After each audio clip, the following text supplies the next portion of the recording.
Meneer? Waar komt u mee? Waar komt u mee, meneer? Ik kom met een ventilator die de rotor draait niet. De rotor draait niet, die is stuk. En André, die gaat daarmee aan het werk. Dit is André. We gaan het proberen. André. Kijk, dat is de grote... Hij is een deskundige, toch?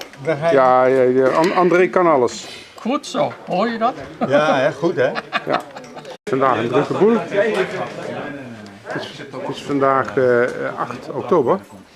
En er komt aardig wat volk. Terwijl we 14 dagen geleden hadden we ons 5-jarig bestaan. Ja. En toen viel het mee, maar misschien omdat ze het niet gewend waren. Het was op een ongebruikelijke dag. Wat heeft u meegenomen? Ik heb een halogeenlamp meegebracht. En die doet helemaal niks? Nou, ik heb het lampje vervangen en toen heeft hij waarschijnlijk 5 dagen gebrand. Oh. En nou ben ik bang dat er iets in het transformatorgedeelte defect is. Oh. Dat heb ik inmiddels met een andere lamp ook gehad. Ja. Maar ik kan niemand meer vinden die dat kan Die dat kan repareren. repareren. Dus ik kom sowieso voor een diagnose. Ja.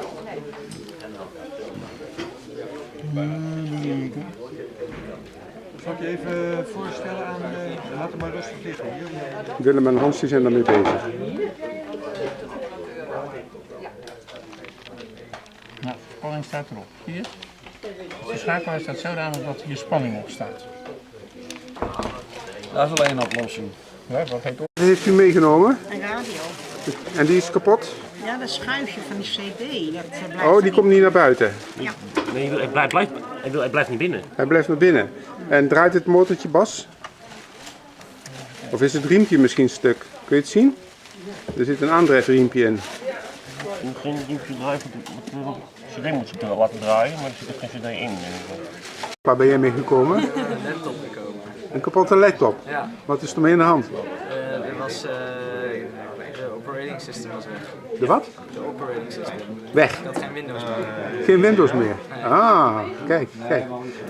Edien, wat denk je daarvan? Ja, het kan gebeuren, maar we hebben hem opnieuw geïnstalleerd. En dan gaan we nog even naar Windows 10. Oh ja, maar dat duurt toch even? Duurt inderdaad even, maar goed, we hebben de tijd. Ja, een half uurtje lang duurde dit al. Een half uurtje of zo hè? Dat is Richard. Dat is toch mee. Ja, Leuk.